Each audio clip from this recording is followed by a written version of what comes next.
The Associated Press, long-standing journalistic institution known for Facebook fact-checking, national election calling, we-news hard-hitting journalism. The Associated Press has been there, and it's always been the gold standard of fair and unbiased journalism. But why is that? And I keep getting a sneaking suspicion that the AP's kind of full of shit.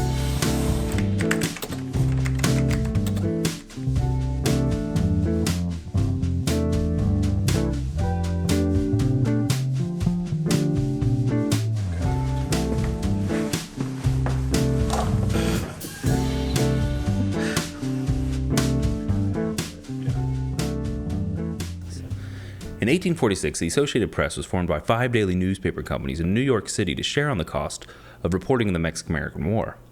They figured instead of sending 5 separate reporters, they could just send one, saving on time and money by just sharing the information. They used the same idea for the telegraph. At the time, more than one message couldn't be sent on the same line. This would cause them to wait in long queues, losing valuable time and money, possibly losing the big scoop. In today's world, this works a little bit differently. Basically, a newsroom, head editor, or program scheduler can buy a video or article package from the AP.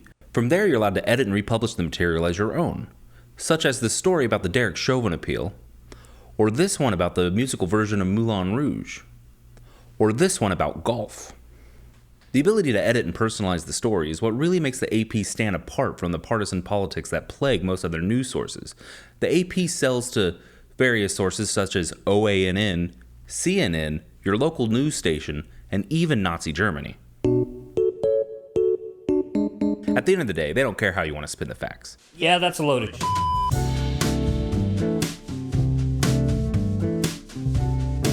May 7th, 1945, Edward Kennedy is a reporter for the AP. He's going to get the biggest scoop of his life, if not the biggest scoop of the last 100 years. He's going to get to witness the German government's surrender during World War II. Now, this comes with what you would expect are going to be the idiosyncratic failures and bureaucratic BS of a major governmental endeavor like that. So him and 16 other reporters are all completely sworn to secrecy. Meanwhile, the local German towns are already spreading the word. They've already heard about the treaty being signed. So it seems like there's an Allied embargo on the information, but they're also telling everybody around at the same time.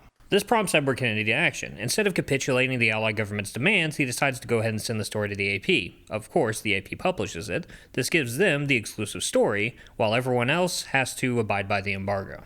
While this gives the AP a huge story, they reward Mr. Kennedy by firing him because they needed to save face with the other news organizations and the Allied government because they were immediately threatened with not being allowed at any privileged correspondence in the European theater anymore. So they have to make a really big show about firing Mr. Kennedy and how he went against company policy and basically disavowed all of his actions, capitulating when Kennedy would not. They did apologize in 2012, though, so good job. Skip ahead to the 2013 firing of Bob Lewis. Now, the story goes that Bob connects then Democratic candidate Terry McAuliffe with some illicit land deals. This was based on a misreading of some documents, and the story's corrected within 2 hours of it being published. However, the head staff of the AP, who never comment on personnel matters, deal out excessive punishments. They fire Bob and the 2 editors working with him. Now, this shocks a lot of the journalistic community and prompts a lot of backlash. Fast forward to 2021, where they promptly fire Emily Wilder for making some pro-Palestinian tweets that the conservative elite media found. They also confusingly fire a Palestinian journalist named Ayad Aman because the Palestinian government was threatening to revoke access. I want to quickly point to a Medium article by Matthew Keyes, a controversial figure at the best of times, where he gets profiled by an AP reporter for getting the scoop on a workplace shooting. After we got off the phone, I went for a drive. I thought about the interview, and I started thinking about how Ryan's questions increasingly went to negative elements. The case, the criticism about my techniques, and it started to occur to me that maybe Ryan wasn't really interested in talking about how someone working out of their bedroom was able to break news. Maybe it was more of a hit piece. This seems to me not so much like the AP was able to solve the problem of bias, more that they were willing to trade in one bias for another. They traded the bias of political ideology for the bias of institutional elitism. I just pointed out a couple of occasions where their bias was made bare to the world. I'll point to an allsides.com article because they have a real methodology for this kind of thing.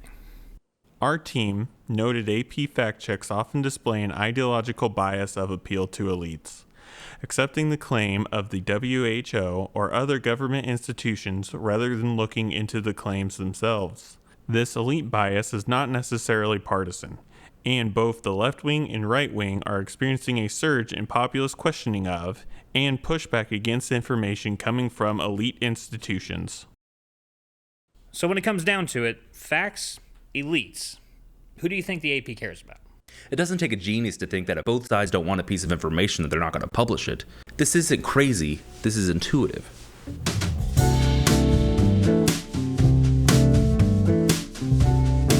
This criticism really works for any news outlet. Bias will seep into all journalism and anything sold to journalists. Ultimately, they're serving somebody. Subscribers, advertisers, the lizard Illuminati. Diving into the meta-analysis of any topic is a venture any pseudo-researcher can take. Just because it's a fool's game does not mean there's a zero value in meta-analysis. Besides, you can pretend to be smart at parties and pave the way for other researchers to explore the nitty-gritty. Yeah, but the fundamental strength you cited for the AP is the very thing that's falling apart.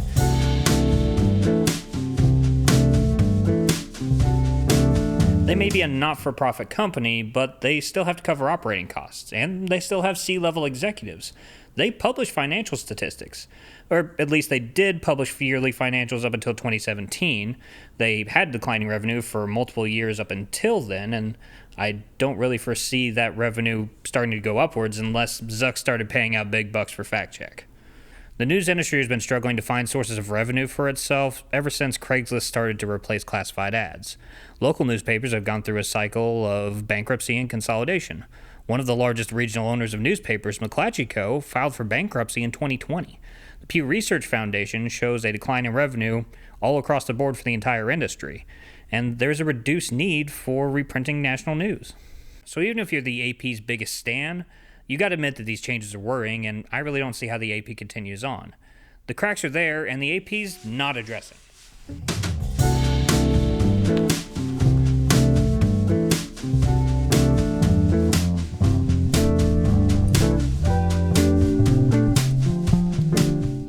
I'm going to break the fourth wall for a moment here. So I didn't have a really great plan for how to end this video. And basically I tried this podcast kind of thing that didn't really go all that well and ended up just being kind of rambly. Kiss at the end or whatever. I've got a cold story. Instead, I'm just going to try and talk to the camera here and close out my thoughts on this video essay I've had here. So let's answer the title question of the video. Is the Associated Press good or bad? I think overall it's pretty good. The ability to sell to both sides is kind of a novel approach to solve bias, but it still kind of succumbs to this issue of institutional bias. Basically, the bias where the people that are paying you, these large institutions, are the ones you're always going to be biased towards. So until it's you and me paying for this service, that ain't gonna be us. It's going to be large corporations and governments. I also don't see how they keep the lights on with the way the industry's currently going. I don't think they're gonna disappear in the next 5 years, but in the next 10, 20, that's a different question. And the reality is that they're going to disappear, not in a single instance, they're gonna file bankruptcy or something. No, what's going to happen is they're going to compromise their values and compromise the system of non-bias and trade their reputation slowly but surely until it's just in the dirt. And I don't think that's good for anyone. So this turns my thoughts to thinking on a solution. The business model of selling to all of these other news institutions, I think it's dead. And I think the way to move forward is to kind of look to the past. It makes me think of the Hunter S. Thompson books I've read. Let me go get one here real quick. So in this book here, what Hunter S. Thompson does is he basically runs around with the Hells Angels for, I think it's 6 months or so, but a good period of time. And during that time, that was during the rise of the Hells Angels. And there's a lot of fake news going around, and there's a lot of institutional bias and basically flat out lies towards this group of people. Is some of the hatred the Hells Angels received from like institutions warranted? Yeah, I think so. But Hunter S. Thompson was able to create kind of this really interesting take on the Hells Angels and do really good journalism outside of these institutions. I think this is kind of the future we need to move towards, is the way Hunter S. Thompson did it.